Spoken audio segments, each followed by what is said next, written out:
My name is Tami Nelson, and I run the New Movement Theater, which is a full-time comedy conservatory and performance venue. We do primarily comedy, so Thursday through Sunday nights we have comedy shows that range from improv groups, some of our student groups or touring groups, as well as stand-up and some sketch comedy as well. A long time ago, 2003 probably, I had a friend who was taking improv classes, and I went to go see their performance and thought, I could do that better.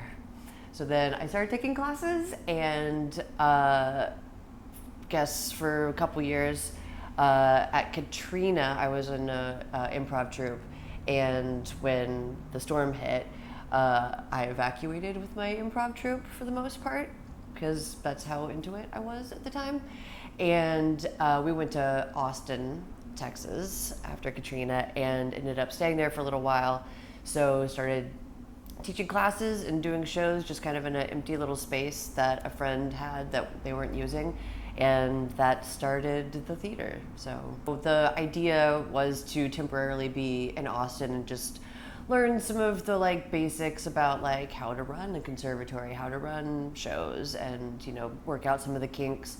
We ended up being there for 5 years, which wasn't entirely our intention, but we were working towards being in a place where we were stable to move back here and have a more solid foundation when we came back to New Orleans. So the goal was always to come back. It took us a little bit, but then we came back and now we're here. We were located on Burgundy in the Marigny Triangle for several years before we moved to this place.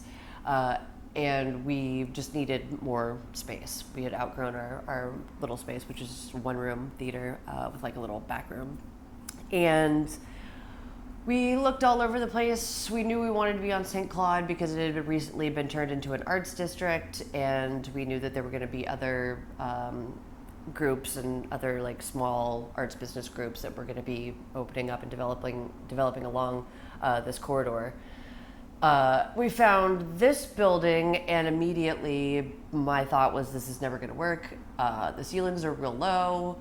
It's kind of cut up funky. When we first came here, it had pretty much been gutted, and the theater where we do shows right now had 2 bathrooms in it, and it was all open from the front of the building to the very back where the bar is now.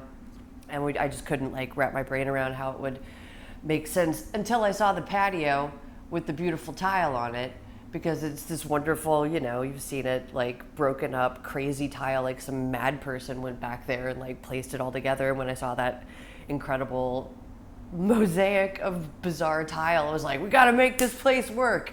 So we got real creative. We got an architect to come in and help us figure out how to really lay it out. And then once we started working on it, it became clear that, this is a usable space. It's just with every space that you're going to be in New Orleans, you have to make some compromises. And so we just got okay with making those compromises.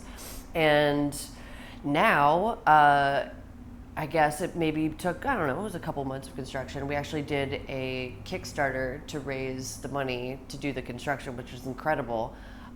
We raised $50,000 to pay for the construction, and tore out bathrooms and put in new bathrooms and put in ramps and put in all of the plumbing that we needed for the bar, et cetera, et cetera. And it went fairly quickly, and then we were able to open, and now here we are. It's a kaleidoscope of emptying trash bags, refilling soap containers, hurrying up and washing my hands so I can be ready to teach classes, watering plants, sweeping floors, restocking the bar, getting ice. It's this is 4,000 square feet that doesn't have a staff, really. And I'm not complaining about that, but it's an improv comedy theater. It's we're not selling out these huge houses for $35 tickets and everybody's walking away with a bunch of money.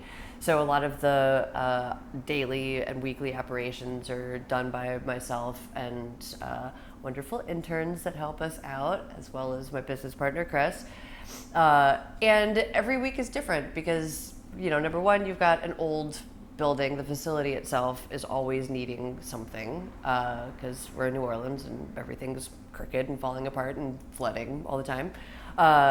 And then on the like business operation side of it, I mainly run the conservatory and handle that side of it.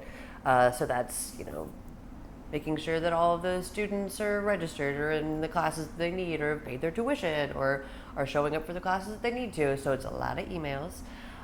Sometimes I do production side of stuff, but typically Chris does that side where he books most of the shows and makes sure the talent and everybody is all set up for the shows Thursday through Sunday.